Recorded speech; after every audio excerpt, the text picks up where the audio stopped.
the UN General Assembly is taking place in New York, and all eyes are turned onto the podium, especially after President Obama spoke today. So let there be no doubt, the tide of war is receding. When I took office, roughly 180,000 Americans were serving in Iraq and Afghanistan. By the end of this year, that number will be cut in half, and it will continue to decline. This is critical for the sovereignty of Iraq and Afghanistan. It's also critical to the strength of the United States as we build our nation at home. All right, so you heard that statement, but he also spoke about Israel-Palestine conflict. It's taking center stage right now at this General Assembly due to the prospects of a Palestinian bid for statehood. But that speech was more than 30 minutes long. There was a lot to find in it, especially when he spoke about concerns about America's wars abroad. And that was that little bit that you heard right there. But let's take a listen to what the mainstream media decided to focus on. Remarking on what has indeed been a remarkable year, Osama bin Laden is gone, Mubarak out of power, recounting so many changes in the world. What did you make of the speech? Was it effective? Well, I thought it was three different speeches. The first was a statement that things have gone very well in the world this past year. At the UN right now, President Obama and Israeli leader Benjamin Netanyahu, well, they're scheduled to discuss Palestinian statehood and how to stop it. Wait, but what about the fact that the president said that the tide of war is receding? Now, in the cases of Iraq and Afghanistan in particular, yes, we will be drawing down our numbers of troops.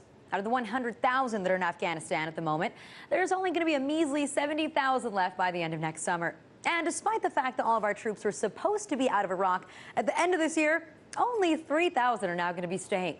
But just because the number of our troops is going to be fewer, I wouldn't exactly go as far as saying that the tide of war is receding, especially not when under this president who promised to wind down the wars while campaigning, we've seen our global presence expand. Pakistan is a war zone. Our drone campaign there isn't a secret to anybody except for, I don't know, maybe some Americans who see or hear the words covert actions and move right along without asking any questions. And how about Yemen and Somalia? Drone strikes, counterterrorism operations by special teams, proxy prisons. I wouldn't call that nothing, especially not if you consider the fact that we have plans to do even more there. And those plans aren't temporary. You see, we've been reporting to you for a while on this show that the U.S. is building a secret drone base somewhere in the Arabian Peninsula. Now, yesterday, the Washington Post decided to report on some of this, too, and give specific locations: Ethiopia, the Seychelles Islands, and Djibouti. Now, they got this information from U.S. officials.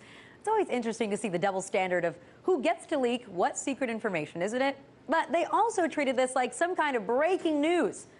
If you follow reporters, people like Jeremy Scahill, who, by the way, is the one that wrote about our proxy prisons in Somalia and who was ignored by the mainstream media for that story until they saw it picking up steam elsewhere after a week or two, well, if you follow people that do real journalism like that, then you would already know these stories. But you got newspapers reporting it as if it's brand new. Then you have your televised cable networks, the most trusted, fair and balanced, forward-leaning names in news, that ignored it completely. I'm sorry, but how can you sit around and cover with bated breath the president's speech, pretend like you're parsing over every single detail, and then when he says things that are obviously not true, you just let that one slide? The tide of war is not receding.